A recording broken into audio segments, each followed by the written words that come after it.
He thought she was just a regular waitress and that he could do whatever he wanted. One move, and he was sure she would stay silent and walk away. He was wrong. This is a story about a bad choice made in a roadside diner and about underestimating Ronda Rousey.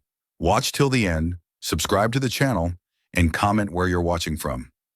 The diner sat just far enough from the highway to feel like a pause rather than a stop. Its neon sign buzzed faintly against the coming evening, throwing soft red and blue reflections across the cracked asphalt of the parking lot. A handful of trucks stood in a loose line near the far edge, their engines cooling after long hours on the road. Metal ticking quietly as the heat faded. A few cars were scattered closer to the entrance, their windshields catching the glow from the wide front windows. Beyond that, the road stretched into darkness, a thin ribbon of headlights and taillights sliding past without slowing down. Inside, the air was warm and familiar, heavy with the smell of coffee, fried food, and something sweet that had been baked earlier in the afternoon. Red leather booths lined the walls in neat rows, their surfaces worn smooth by decades of elbows and restless hands. Chrome table edges reflected the overhead lights in dull flashes, and the black and white checkered floor bore the quiet scars of countless footsteps. The hum of conversation filled the room, steady and unremarkable, punctuated by the clink of cutlery and the low hiss of the grill behind the counter. It was the kind of place people came to disappear for an hour. Truck drivers hunched over plates piled high with food, their faces lined with fatigue and routine. A middle-aged couple sat near the window, sharing a milkshake between them, speaking softly as if the outside world had agreed to wait. Near the back, a family with a young child tried to keep him entertained with crayons and a folded paper menu. Everyone moved with the unspoken understanding that this diner was neutral ground, a small island of order on a restless road. Ronda Rousey moved through it all with the quiet efficiency of someone who knew exactly where she needed to be at every moment. She wore the standard uniform dark pants, a simple top, but there was nothing uncertain about her posture. Her steps were measured, balanced, and unhurried, even when she was carrying a heavy tray. She navigated the narrow aisles between booths with ease, instinctively adjusting her path to avoid brushing against chairs or shoulders. There was a natural awareness in the way she moved, as if she were always taking in more than she let on. She had been on her feet since early afternoon, but there was no visible strain in her movements. When she set plates down on a table, she did it smoothly, without clatter. When she refilled coffee cups, she did it before anyone had to ask. Her expression remained calm, professional, and neutral, neither overly friendly nor distant. The regulars had already learned that this was simply how she worked, efficient, composed, and focused on the job at hand. For Ronda, the shift was just that, a shift. She hadn't come in expecting anything out of the ordinary. The diner had its share of difficult customers from time to time, people worn thin by the road or life in general. But most nights passed without incident. Tonight had started no differently. Orders came in, plates went out, the rhythm of the place stayed steady. The hum of conversation rose and fell naturally, like breathing. Behind the counter, the cook worked methodically, flipping burgers and sliding fries into baskets with practiced movements.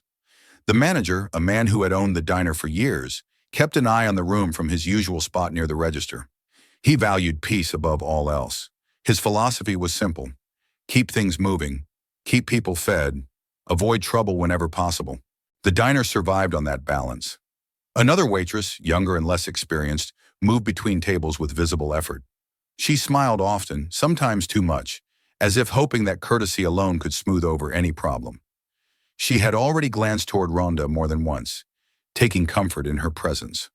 Ronda noticed, of course. She noticed most things, even when she didn't acknowledge them. The diner didn't serve alcohol. It never had. A small sign near the counter made that clear, though most people already knew. The owner had made that decision years earlier, after a late-night incident that had nearly ended much worse than it did. Since then, the rule had been absolute. Coffee, soda, milkshakes, those were the limits. Most customers accepted it without complaint. A few grumbled, then moved on. The rule was part of the diner's identity now, as fixed as the booths and the floor tiles. Ronda passed the sign as she moved toward the back tables, her eyes flicking briefly toward the front windows. Outside, the sky had darkened to a deep blue, the last traces of daylight fading behind the highway. Headlights streaked past in quick bursts, and the distant sound of engines drifted through the glass. The night shift had begun, the part of the evening when the diner felt both cozier and more exposed at the same time. She paused near the counter to collect another order, exchanging a brief glance with the cook. Everything was normal. Too normal, perhaps, but she had learned not to question calm when it presented itself. She carried the plates toward a booth near the center of the room, stepping around a chair that had been pushed back too far. The family in the back laughed softly, and the truck drivers continued eating in silence. Then faintly at first she heard it. The sound wasn't inside the diner yet, but it cut through the background noise all the same. A low, mechanical rumble, uneven and heavy. It came again, louder this time, followed by another. Engines, not cars, not trucks. Something deeper, rougher.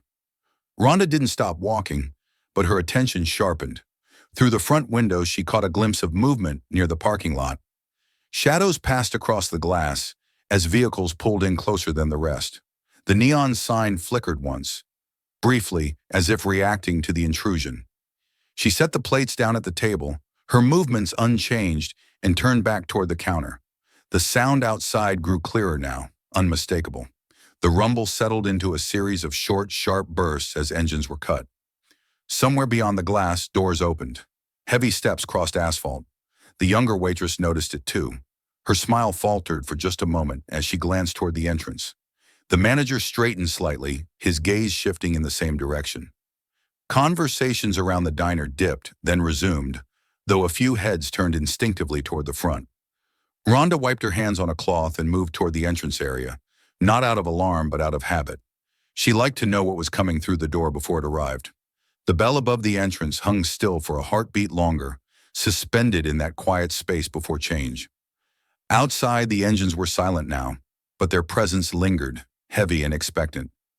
The diner remained lit, warm and orderly, unaware of how fragile that balance could be. Rhonda stood a few steps back from the door, her posture relaxed, her expression unchanged. To anyone watching, she looked like nothing more than an experienced waitress preparing to greet the next customers. The bell finally rang. The door opened and the knight stepped inside. The bell above the door rang sharply, its clear metallic sound cutting through the low hum of the diner. For a fraction of a second, the room seemed to hesitate, as if the walls themselves were unsure how to react. Then the door swung wider, and the outside air followed the men inside, carrying with it the scent of cold asphalt, fuel, and leather. 3 figures stepped across the threshold with no urgency and no hesitation. They did not pause to look around, did not slow to adjust to the warmth or the light. Their boots struck the tiled floor heavily, each step deliberate, each sound louder than necessary. The door swung shut behind them, and the bell rang again, though this time it sounded less like a greeting and more like a warning. Conversation faltered. A truck driver nearest the entrance lowered his fork, eyes flicking up briefly before returning to his plate. The couple by the window fell silent, their milkshake forgotten for a moment. Even the child in the back seemed to sense the change, his laughter trailing off into a confused murmur. No one stared openly, but no one completely ignored the newcomers either. The diner had learned over years of quiet survival how to acknowledge danger without inviting it. The first man to enter walked slightly ahead of the others. He was broad-shouldered, moving with the ease of someone who expected space to open for him. A black leather jacket hung heavy on his frame, worn soft by use and marked with faded patches stitched across the back and sleeves. His beard was thick and carefully neglected, his expression calm in a way that suggested confidence rather than restraint. His eyes moved slowly across the room, not searching so much as claiming, as if each table and booth were already part of his territory. Behind him came the second man, louder even before he spoke. He wore a sleeveless denim vest over a dark shirt, exposing arms crowded with tattoos that twisted and overlapped in no clear pattern. His grin appeared quickly, sharp and unapologetic, and he let out a short laugh as he took in the room. He walked with exaggerated ease, bumping a chair with his knee and not bothering to apologize.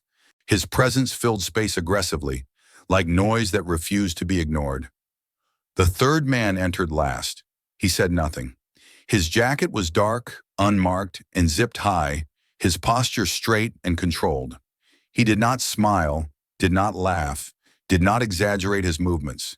His eyes, cold and measuring, swept the diner once and then settled, already assessing distances and reactions. Where the second man announced himself loudly, this one let silence do the work. They moved together toward an empty booth along the wall, one of the larger ones, and took it without asking. The leader slid in first, stretching an arm across the back of the seat as if it belonged to him. The second dropped into the booth with a careless thud, pushing the table slightly forward. The third positioned himself at the edge, his back angled just enough to keep the room in his peripheral vision. Ronda watched from a short distance away, her face unreadable. She noted the way the leader had chosen the booth farthest from the counter, but still in clear view of the room. She noticed how the third man's posture suggested readiness rather than relaxation. These were not men passing through. They were men who expected to be accommodated. The younger waitress hesitated near the counter, hands tightening around her notepad. The manager shifted his weight, eyes narrowing just slightly before he looked away, as if hoping the situation might dissolve on its own. It rarely did.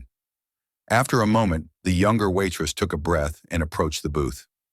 She moved carefully, shoulders slightly tense, smile fixed in place. From a distance, her voice blended into the general noise of the diner, polite and practiced. Ronda didn't need to hear the words to know the routine. Greeting, menu, offer of drinks. The second biker leaned back in his seat, laughing openly now, loud enough for nearby tables to hear. The leader said something quieter, his mouth curling into a half-smile. The third watched the waitress closely, his expression unchanged. The waitress nodded once, then stiffened. Her smile faltered, just enough to be noticeable to anyone paying attention. She spoke again, her tone still controlled but firmer now, as if repeating something she had already said. The second biker's laugh sharpened, and he slapped his hand lightly against the table. Ronda caught the shift immediately. She could see it in the waitress's posture, in the way her shoulders rose slightly, in the way her eyes flicked toward the counter and then back again. Whatever had been asked, the answer had not been what the men wanted. The leader leaned forward, resting his forearms on the table. His gaze stayed on the waitress, calm and intent. He spoke again, slowly this time. The waitress shook her head, her grip on the notepad tightening. Alcohol. Ronda knew it without hearing the words. It was always the same. A demand framed as a request, followed by disbelief when the answer didn't change.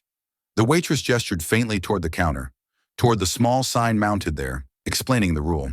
The second biker scoffed, shaking his head as if the idea itself were offensive. The third remained silent, his eyes flicking briefly toward the sign before returning to the waitress. The leader leaned back again, exhaling through his nose. His smile did not fade, but something colder settled behind it. He said something short, dismissive. The second biker laughed again, louder this time, drawing attention from the surrounding tables. Ronda stepped closer, not abruptly, not in a way that would draw notice, but enough to hear the tone, if not the words. The waitress was explaining again, apologetic but firm. No alcohol, house rule, no exceptions. The leader's expression hardened slightly. He tilted his head, as if considering her, then spoke in a way that made the waitress glance briefly at the floor before forcing her gaze back up. The second biker added his own commentary, leaning across the table, invading her space with deliberate ease. Around them, the diner tightened. A man at the nearest booth shifted uncomfortably.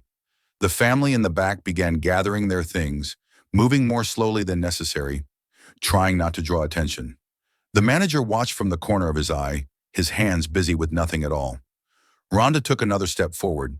The waitress looked toward her then, relief and fear flickering across her face in quick succession. Ronda caught her eye and gave the smallest nod, a silent signal to step back. She moved into the space smoothly, her presence neither aggressive nor timid. She didn't raise her voice. She didn't smile. She simply addressed the table with the calm authority of someone used to being heard. Her posture was relaxed but grounded, her weight evenly distributed, her gaze level. The leader's eyes shifted to her immediately. He studied her in the same slow, deliberate way he had studied the room. The second biker's grin widened, curiosity sparked by the change. The third man's attention sharpened, his head tilting just enough to acknowledge a new variable. Ronda explained the rule once. clearly and without apology. No alcohol.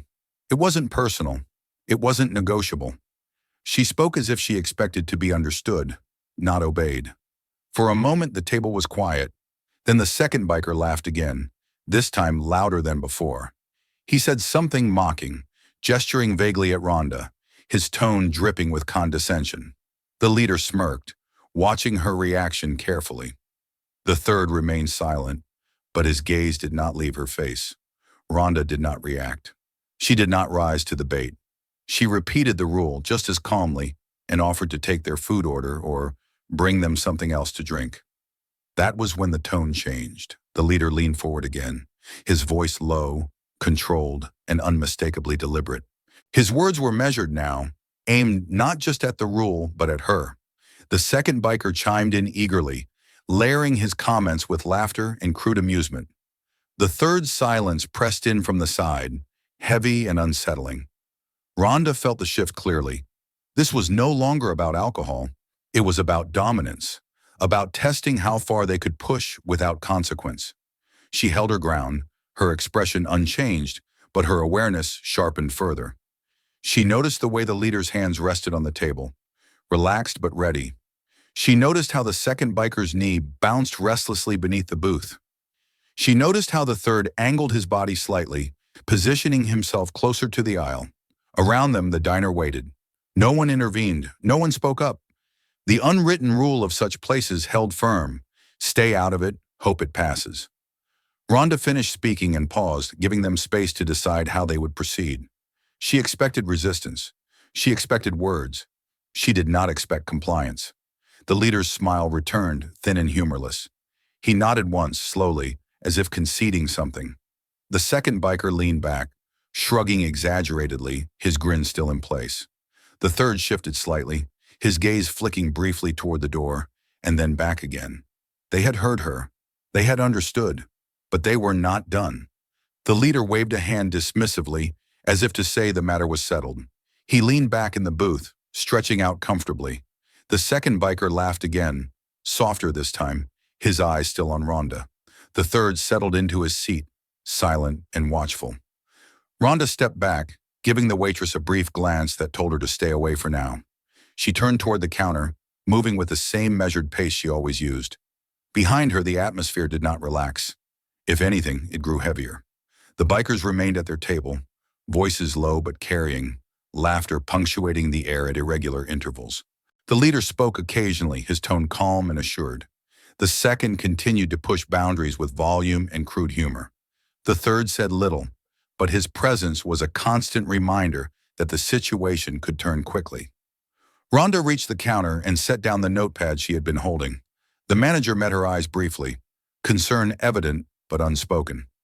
She gave him a small shake of her head, a silent instruction to wait.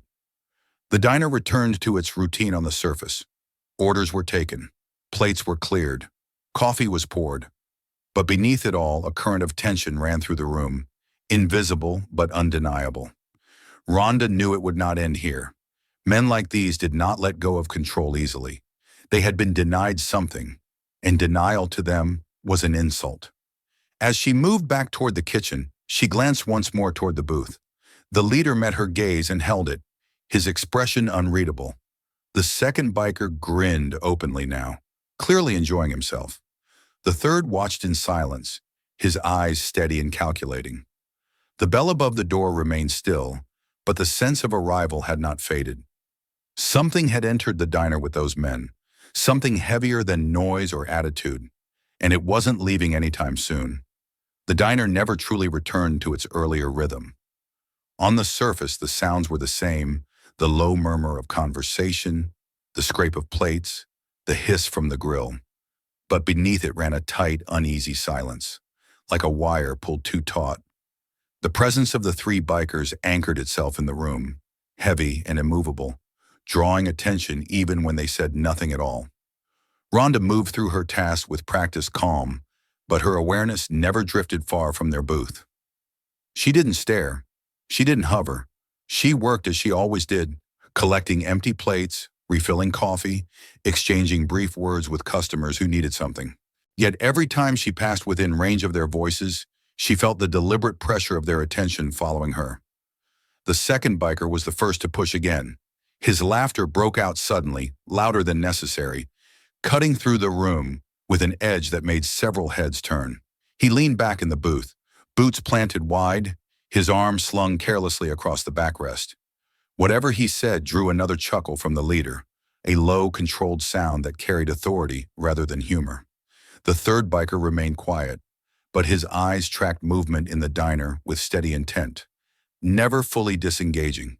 The younger waitress tried to keep her distance, but the routine demanded that someone approach the table again.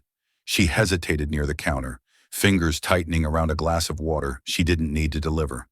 The manager noticed and gave a small, helpless shrug, as if to say there was no avoiding it forever. She approached with visible caution this time, shoulders stiff, steps measured. As she reached the table, the leader barely glanced at her.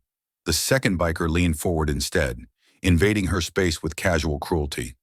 His words were loud enough for nearby booths to hear, though not quite loud enough to force a response. The tone was mocking, dismissive, designed to erode rather than explode. The waitress's face flushed. She tried to respond professionally, but her voice wavered despite her effort. The third biker's gaze fixed on her, unreadable and heavy, adding weight to the moment without a single word. Rhonda saw it instantly, the way the waitress's posture collapsed inward just slightly, the way her eyes flicked toward the floor before lifting again. This was no longer just discomfort. It was fear creeping in, slow and unwelcome. Rhonda stepped in before the situation could deepen. She placed herself beside the table, close enough to be heard but not close enough to provoke. Her presence was quiet, almost understated, but it changed the dynamic immediately. The waitress took a half step back, relief flickering across her face before she retreated toward the counter. Rhonda addressed the bikers again, her tone steady and uninflected. She did not repeat the rules this time. Instead, she made it clear that service would continue only if the table remained respectful. There was no threat in her voice, no challenge, just a line drawn calmly and deliberately. The leader studied her, his eyes narrowing slightly. For a moment, it seemed as though he might laugh it off and let the tension dissolve. Instead, he tilted his head and spoke in a low, measured way, his words aimed directly at her composure. He wasn't shouting, he wasn't gesturing, he was testing, probing for cracks. The second biker joined in eagerly, his comments sharper now, layered with crude amusement. He glanced around the diner as he spoke, clearly enjoying the attention, enjoying the discomfort spreading through the room. His knee bounced under the table, energy building rather than dissipating. The third biker said nothing. He didn't need to. His silence amplified everything else, a constant reminder that the situation could turn physical without warning. Rhonda listened without reacting. She did not interrupt. She did not flinch. Her expression remained neutral, her breathing even. She had learned long ago that reacting emotionally was exactly what men like these wanted. Denying them that reaction was often the most effective response. Still, she could feel the shift. The conversation had moved beyond inconvenience. The words being used now were personal, deliberately cutting. The leader's calm precision and the second biker's loud cruelty worked together, pressing from different angles. They weren't trying to win an argument. They were trying to assert control. Around them, the diner tightened further. The family in the back quietly gathered their coats and bags, whispering urgently as they moved toward the exit. A truck driver at the counter paid his bill quickly and left without finishing his coffee. The manager pretended to reorganize papers that didn't need reorganizing, avoiding direct involvement as long as possible. Rhonda took in all of it, the narrowing room, the shrinking distance between tables and bodies. The way the biker's confidence grew with every second that passed without consequence. She spoke again, briefly, making it clear that the conversation was over. Service would continue if they wanted food or non-alcoholic drinks. If not, she would step away. The leader smiled at that. It wasn't a friendly smile. It was the smile of someone who believed the upper hand was still his. He leaned back in the booth and said something dismissive, as though granting her permission to leave. The second biker laughed again, softer now, but with an edge that suggested anticipation rather than humor. He glanced at the leader, then back at Ronda, as if waiting for the next move. Ronda nodded once, acknowledging the end of the exchange. She turned away from the table without haste, her movements controlled and deliberate. To anyone watching, it might have looked like retreat. To her, it was strategy. As she walked back toward the counter, she felt their eyes on her. The attention didn't fade when her back was turned. If anything, it intensified. She was acutely aware of the narrow aisle, of how close the booths were to one another, of how easily a body could be blocked or cornered if someone chose to do so. She reached the counter and paused, setting down the tray she had been carrying. The manager met her gaze again, his expression tense and uncertain. He leaned closer, murmuring something under his breath, his voice low and urgent. Ronda shook her head slightly, signaling him to wait. Calling the police too early, without a clear incident, could escalate things just as easily as it could end them. She wanted the situation contained, not inflamed. Behind her, the bikers' voices continued, low but persistent. The leader spoke occasionally, his tone calm and assured. The second biker punctuated the conversation with short bursts of laughter, clearly enjoying himself. The third remained a silent presence, watching the room as much as her. Ronda glanced toward the front windows. Outside, the parking lot sat under the glow of the diner's lights, empty spaces stretching between the parked vehicles. The road beyond continued its endless flow, indifferent to what was happening inside. She took a slow breath. She had done what she could to de-escalate. She had protected her colleague. She had drawn a line without crossing it herself. Now the question was whether the men at that table would accept the boundary or push past it. Experience told her they wouldn't stop easily. Men who relied on intimidation rarely did. They fed on reaction, on fear, on the sense that they could bend a room to their will. Ronda straightened and turned slightly, positioning herself where she could see the booth without openly watching it. Her body language remained neutral, but her awareness sharpened further. She tracked movement out of the corner of her eye, noting every shift, every change in posture. The second biker leaned forward again, resting his elbows on the table. He said something to the leader that drew another quiet laugh. The third biker adjusted his position, angling his body closer to the aisle. The pressure was no longer subtle. It pressed outward, filling the space between tables, seeping into every corner of the diner. Even those who tried to ignore it could feel it now, a shared understanding that the situation was moving towards something inevitable. Ronda knew that if it continued, someone would get hurt. Maybe not immediately, maybe not visibly. But the longer it went on, the more likely it became. She made her decision then, quietly and without ceremony. She would remove herself from the equation, not because she was afraid, and not because she felt defeated, but because staying would only give them more opportunity to escalate. If she stepped away, if she left the room, the focus would shift. The tension might deflate. The night could still end without violence. She took another slow breath and began to move toward the back, toward the staff area, planning her exit. Her pace was steady, her posture relaxed. She did not look back. Behind her, the voices at the booth lowered, then rose again, following her movement like a tide. The leader watched her go, his expression unreadable. The second biker's grin widened, something predatory flashing in his eyes. The third biker's gaze remained fixed, sharp, and intent. None of them believed she was truly leaving, and that belief, Ronda knew, was where the danger truly lay. Ronda moved toward the back of the diner without changing her pace. She did not rush, did not stiffen, did not betray any sign that her decision carried weight. To anyone watching casually, it might have looked like nothing more than a waitress stepping away from a troublesome table to continue her work elsewhere. Only those who had felt the tension tightening in the room understood that her movement marked a shift. The narrow aisle between the booths felt tighter now, as if the space itself had shrunk. She was aware of every step she took, of the distance between her shoulders and the backs of the seats, of the way the overhead lights cast long reflections across the polished floor. Her breathing stayed even, controlled. She kept her gaze forward, focused on the doorway leading to the staff area, refusing to give the men behind her what they wanted most, a reaction. At the booth, the leader leaned back slightly, watching her go. His expression was calm, almost satisfied. To him, her retreat confirmed what he already believed, That pressure, applied patiently and without restraint, always worked.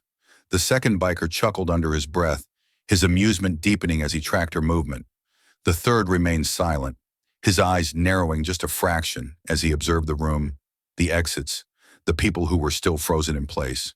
The younger waitress stood near the counter, hands clasped together so tightly her knuckles had gone pale. She watched Rhonda with a mixture of confusion and relief, uncertain whether this meant the worst was over or only delayed. The manager avoided her gaze, pretending to busy himself with a stack of receipts that had already been sorted.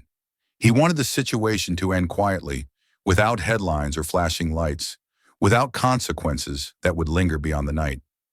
Rhonda reached the staff doorway and paused for a moment, just long enough to steady herself. She did not look back. She didn't need to.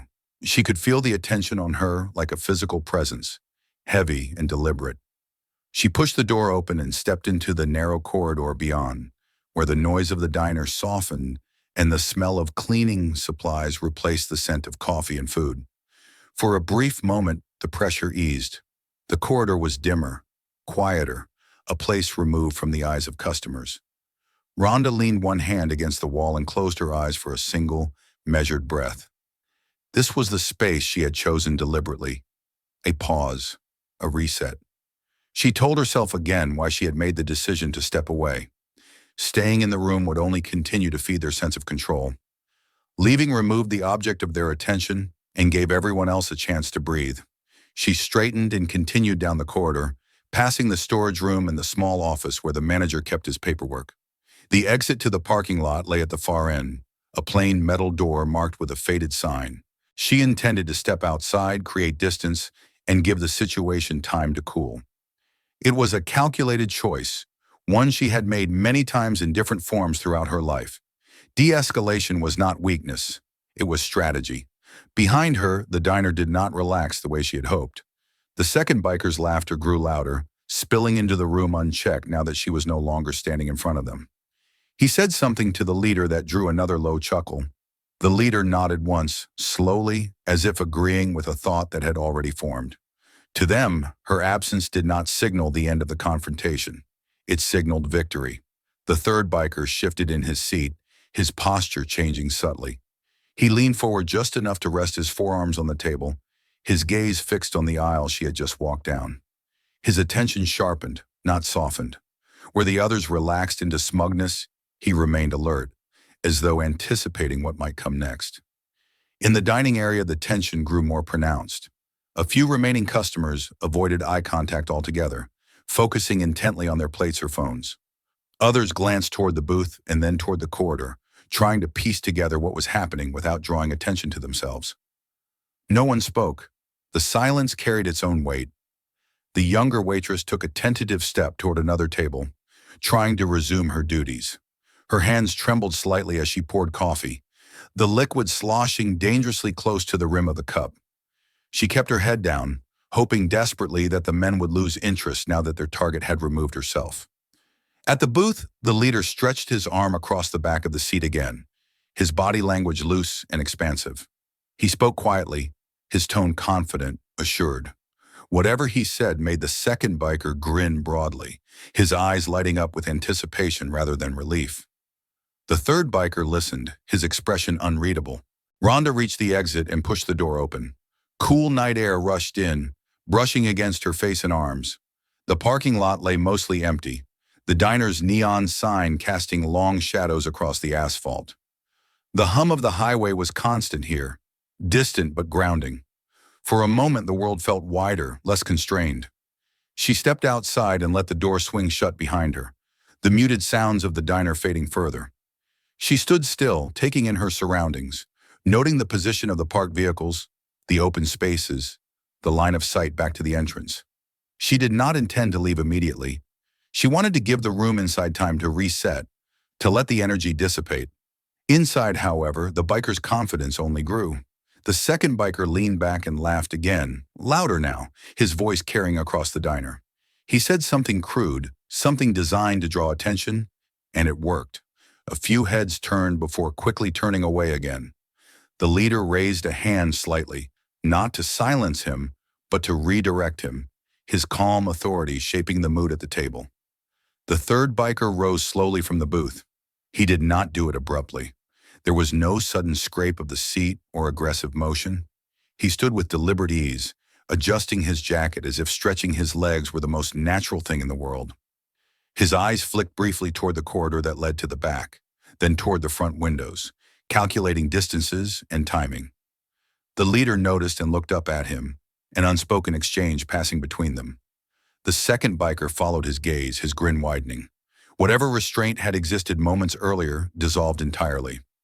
In the corridor, the younger waitress glanced toward the back, noticing the shift in movement. Her stomach tightened. She hesitated, torn between staying where she was and checking on Ronda. The manager noticed the third biker standing and stiffened, his jaw tightening as he realized the situation was not diffusing. Ronda, outside, sensed the change before she saw it. The diner door opened again, and lights spilled into the parking lot. Footsteps followed, heavy and unhurried. She turned just as the third biker stepped outside, the door closing behind him. He stopped a few feet away, far enough to avoid immediate confrontation, close enough to make his presence felt. He said nothing. He didn't need to. His stance was relaxed, but there was intent in the way he positioned himself, blocking neither her path nor retreat, simply occupying space. Ronda met his gaze briefly, then looked past him toward the lot, assessing. She did not speak. She did not challenge him. Her posture remained neutral, her arms at her sides, her weight balanced evenly. If he was looking for fear, he would not find it. Inside the diner, the second biker shifted toward the edge of the booth, watching through the window with open interest. The leader remained seated, his calm demeanor intact, his eyes tracking the scene as if it were unfolding exactly as he expected. This was the moment they believed they had won.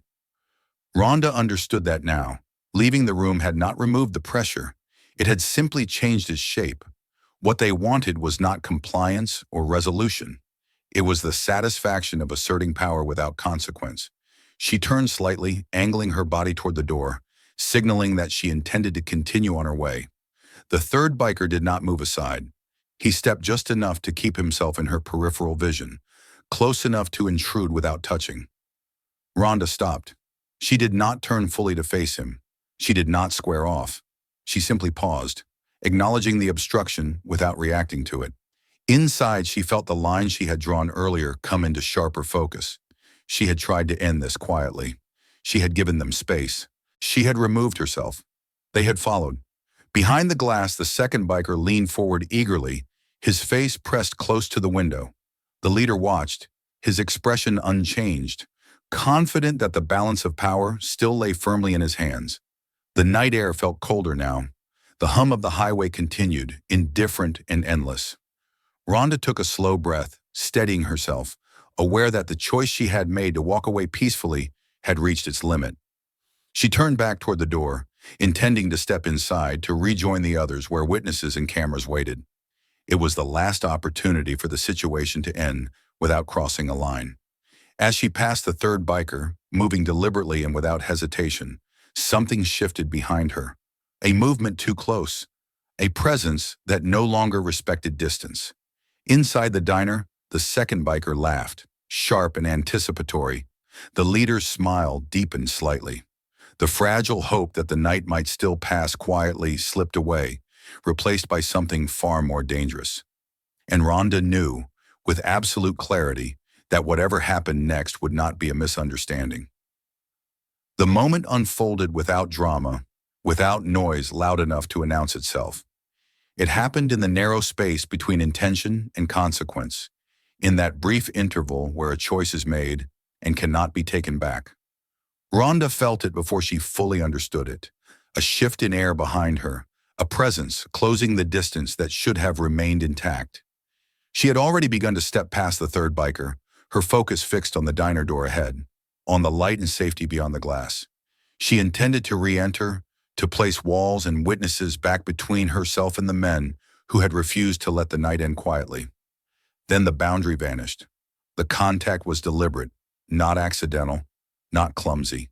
A hand struck her at the waist with casual entitlement, a gesture meant to humiliate rather than harm, to assert control rather than provoke an obvious fight. It was quick, confident, and dismissive, the kind of act performed by someone certain there would be no consequences. For a fraction of a second, the world narrowed.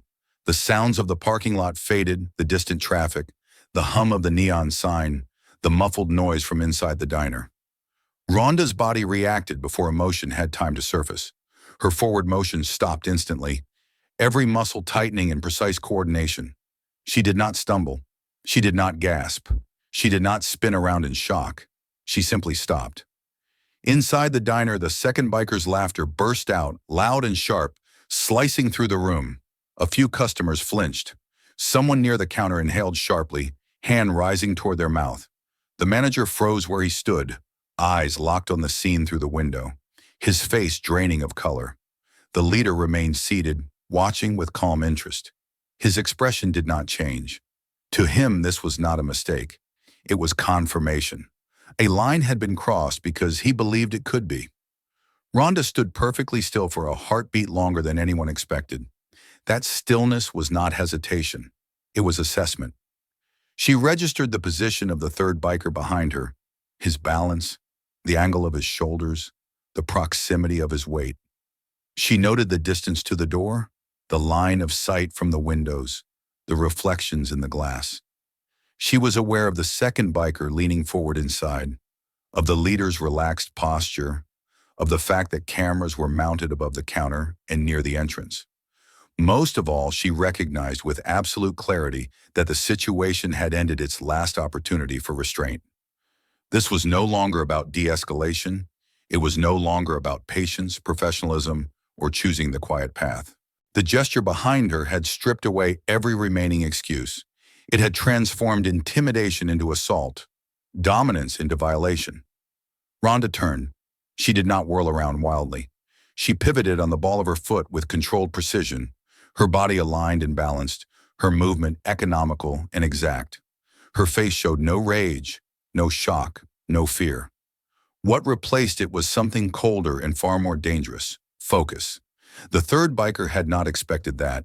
He had anticipated flinching, perhaps a shouted protest, maybe a hurried retreat inside. He had expected her to shrink or snap emotionally. Instead, he found himself facing someone who had already decided what needed to be done. The distance between them collapsed in an instant. Inside the diner, the laughter cut off abruptly. Chairs scraped against the floor as people shifted backward instinctively. Someone shouted a warning, too late to matter. The manager's hand finally closed around his phone, fingers shaking as he began to dial. Rhonda moved with speed that felt unreal to those watching, not frantic, not reckless, but measured and controlled. She closed the space before the third biker could fully react, her timing precise enough to interrupt his balance and his confidence at the same time. His surprise cost him the moment he needed. The encounter lasted only seconds, but in those seconds, the illusion of control shattered completely. The third biker staggered backward, his footing compromised, his posture broken. He tried to recover, to regain dominance, but the opportunity was gone. Rhonda did not pursue with unnecessary force. She applied exactly what was required to remove him from the equation, no more and no less. Inside, the second biker surged to his feet, shock giving way to anger. His chair tipped back as he moved, knocking into the booth behind him. He shouted something incoherent, half fury, half disbelief, as he lunged toward the exit.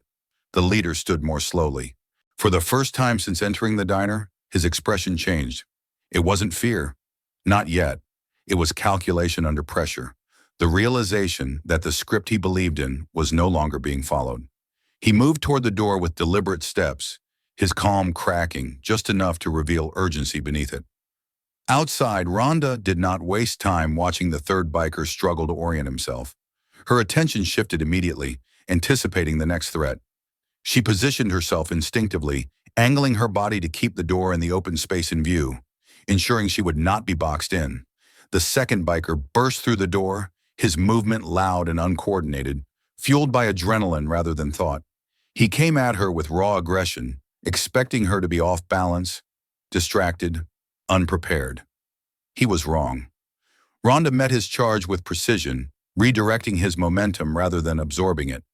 His own speed worked against him, throwing his center of gravity forward and leaving him exposed.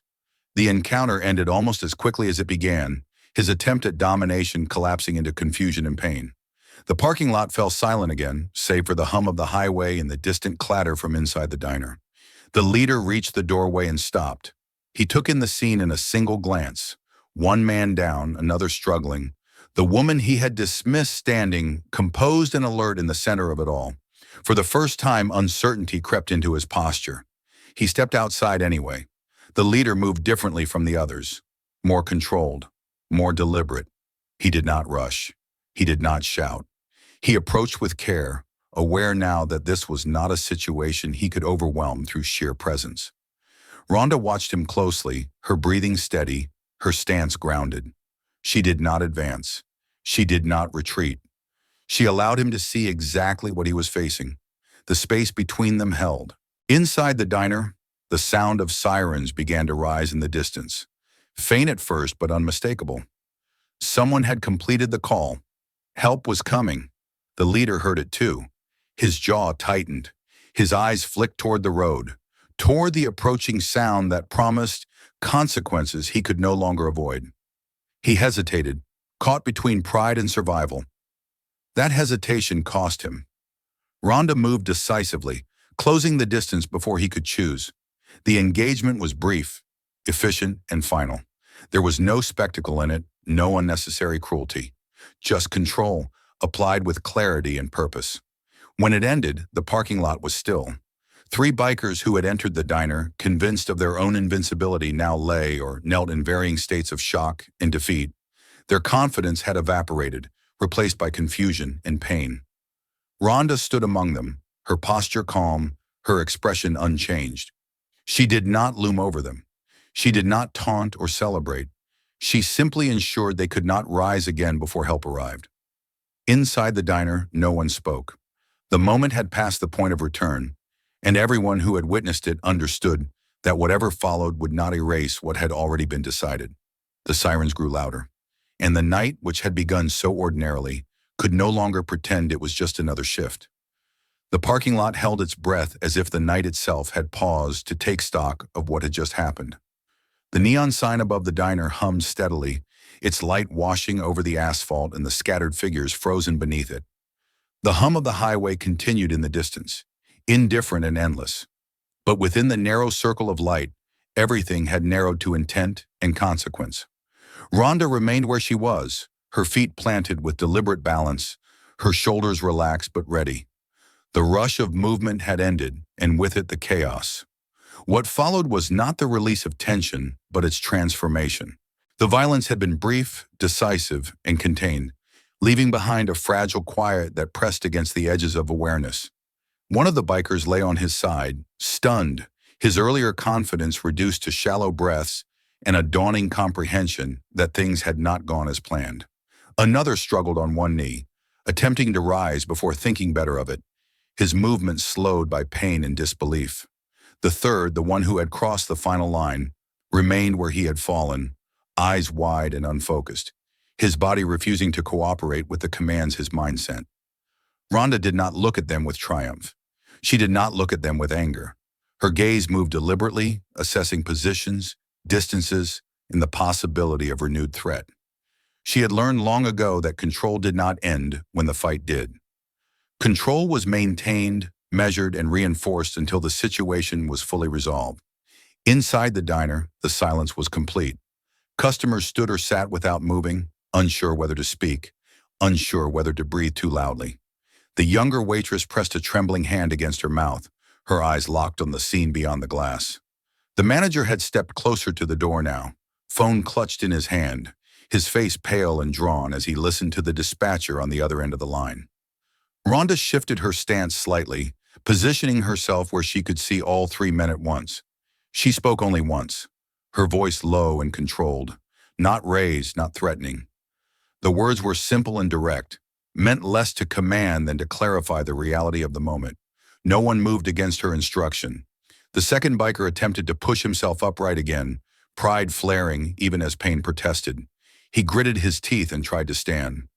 Rhonda reacted instantly, not with excess force, but with precision, closing the distance just enough to remove the attempt before it could become dangerous.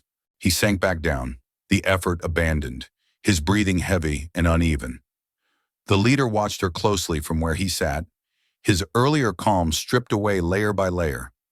What remained was calculation under pressure, the recognition that every option had narrowed.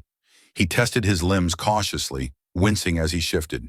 He understood now that bravado had no place here. The room he had intended to dominate had refused him. Sirens cut through the night, clearer now, their rising wail threading between the buildings along the highway. The sound carried authority and inevitability, a reminder that the world beyond the diner had taken notice. With it came a subtle change in posture among the bikers. The certainty of consequences settled in, heavy and unavoidable. Ronda heard the sirens and acknowledged them without turning her head. She kept her attention where it belonged. She had no interest in escape, no need to prove anything further.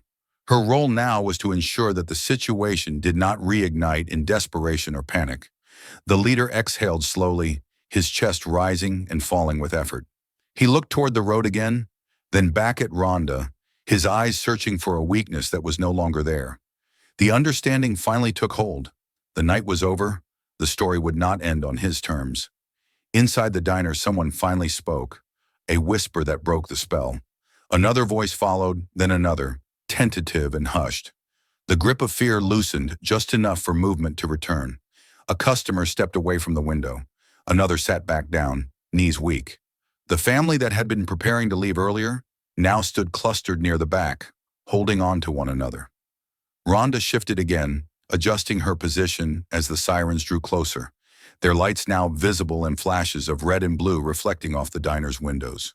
She felt the adrenaline begin to ebb, replaced by a familiar clarity that came after decisive action. She checked her breathing, slow and even, ensuring that her own body remained under control. One of the bikers muttered something under his breath, the words indistinct and bitter. Ronda ignored it. Words no longer held power here. Only behavior mattered now, and she would not give them space to change theirs. The first police car turned into the parking lot, tires crunching softly over gravel.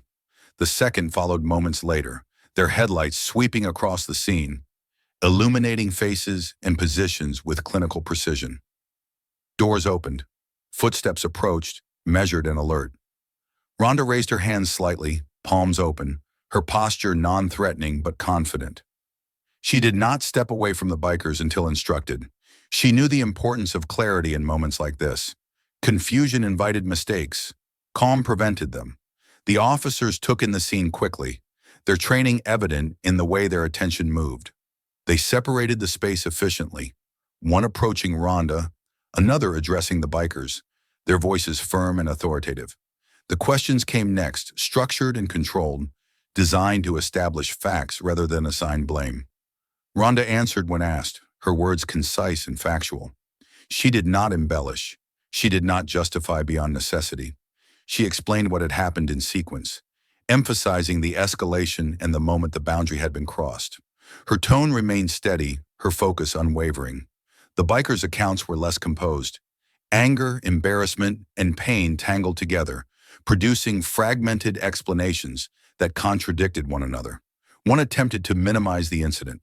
Another exaggerated his injuries.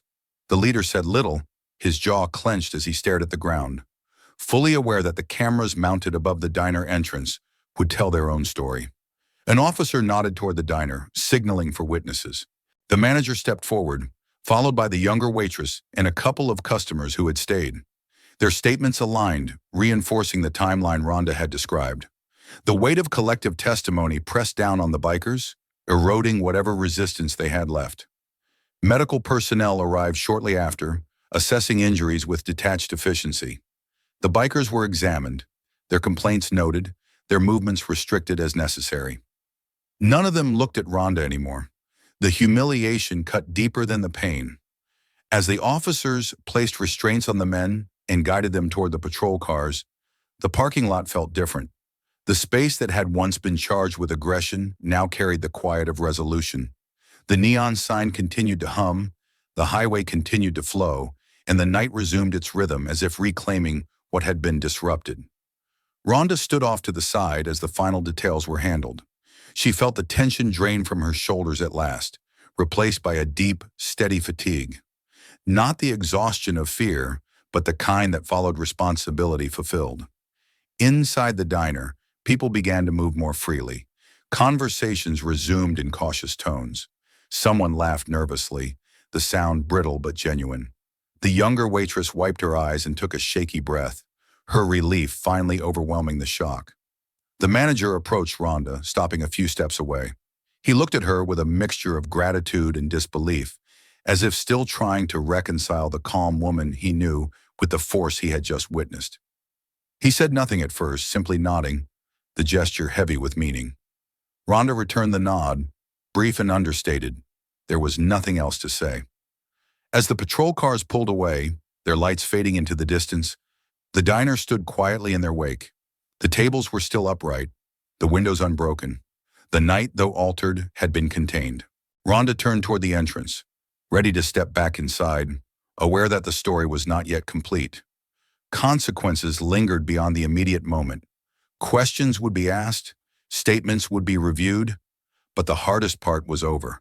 The violence had been swift, the control uncompromising, and the silence that followed carried the weight of understanding.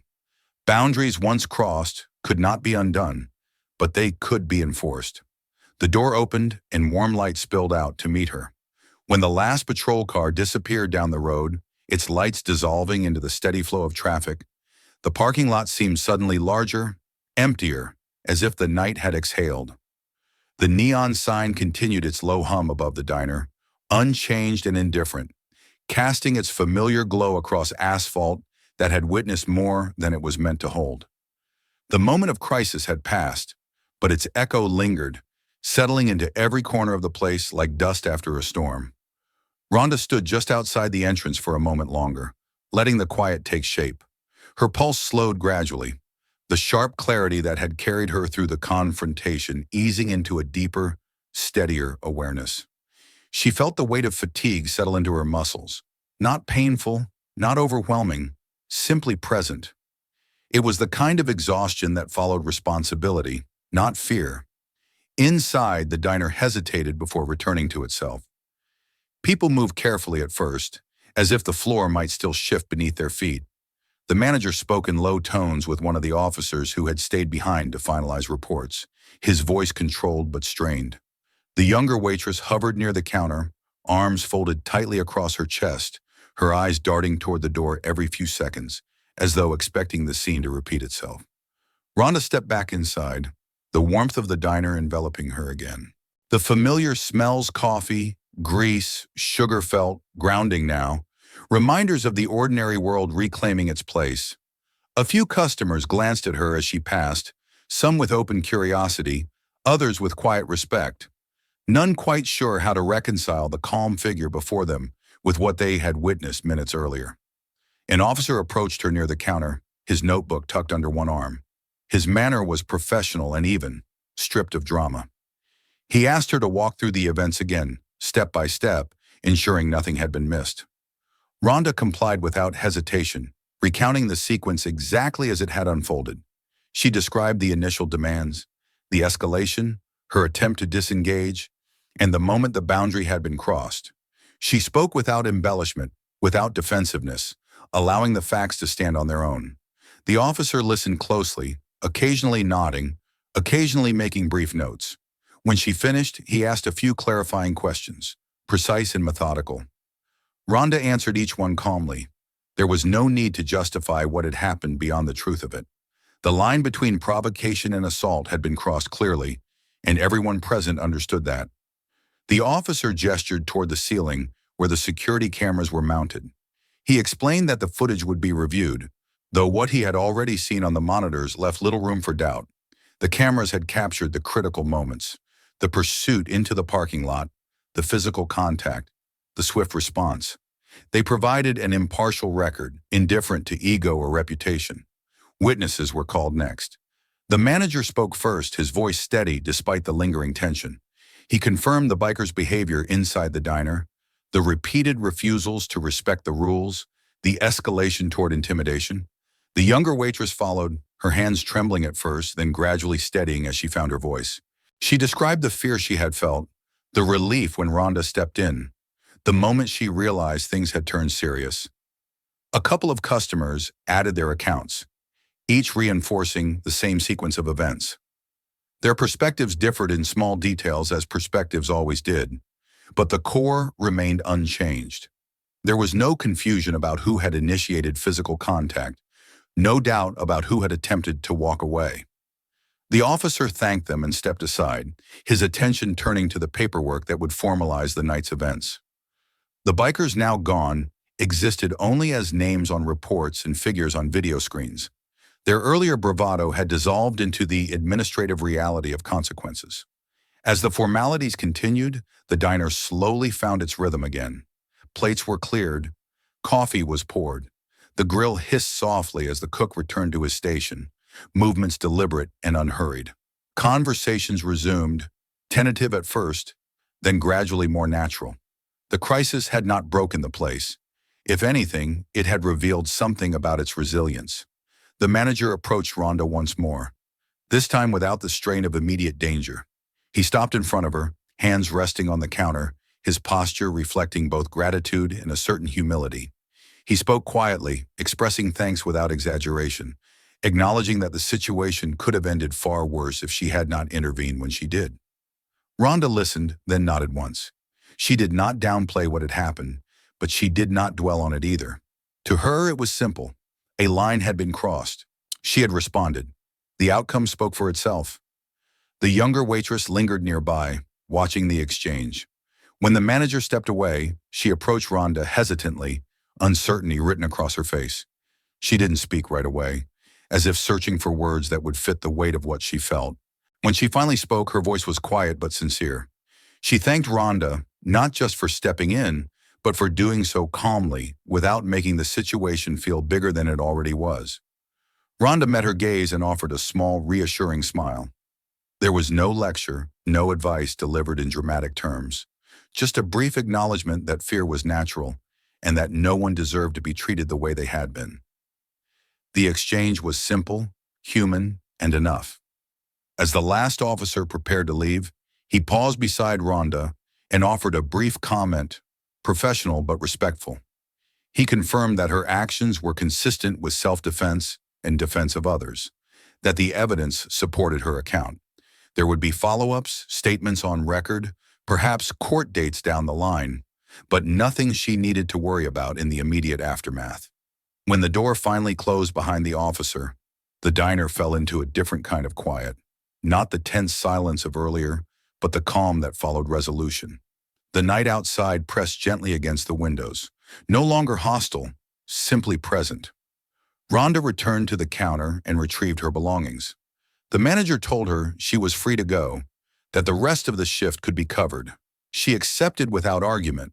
Her body reminded her that the adrenaline had faded, leaving behind the honest fatigue that could no longer be ignored. She stepped outside one last time, the cool air brushing against her skin. The parking lot was empty now, the space reclaimed by stillness. She stood beneath the neon sign for a moment, looking out toward the highway. Cars passed as they always had, unaware of the small drama that had unfolded nearby. Their drivers focused on destinations far removed from this place. Ronda took a slow breath, feeling the night settle around her. There was no triumph in her posture, no lingering tension, just a quiet sense of completion. The situation had demanded action, and she had answered. Nothing more, nothing less. Behind her, the diner glowed steadily, a familiar refuge on a long road. Inside, life went on. Orders were placed. Coffee cooled. Laughter returned, cautious at first, then freer. Ronda walked to her car and paused before getting in, casting one final glance at the building. She knew the story would circulate, retold and reshaped by those who had witnessed it. But she also knew that by morning, the diner would simply be a diner again. The night would become memory, then anecdote, then something quieter still. She opened the car door and slid inside, the engine starting with a familiar sound. As she pulled out of the lot and merged onto the road, the neon sign receded in her rearview mirror, shrinking until it was just another light in the distance. The highway stretched ahead, open and indifferent, carrying her forward. The night resumed its steady rhythm, unbroken, as if it had always been waiting for this moment to continue. And somewhere behind her, In a small diner on a long road, the silence settled not as fear, but as understanding.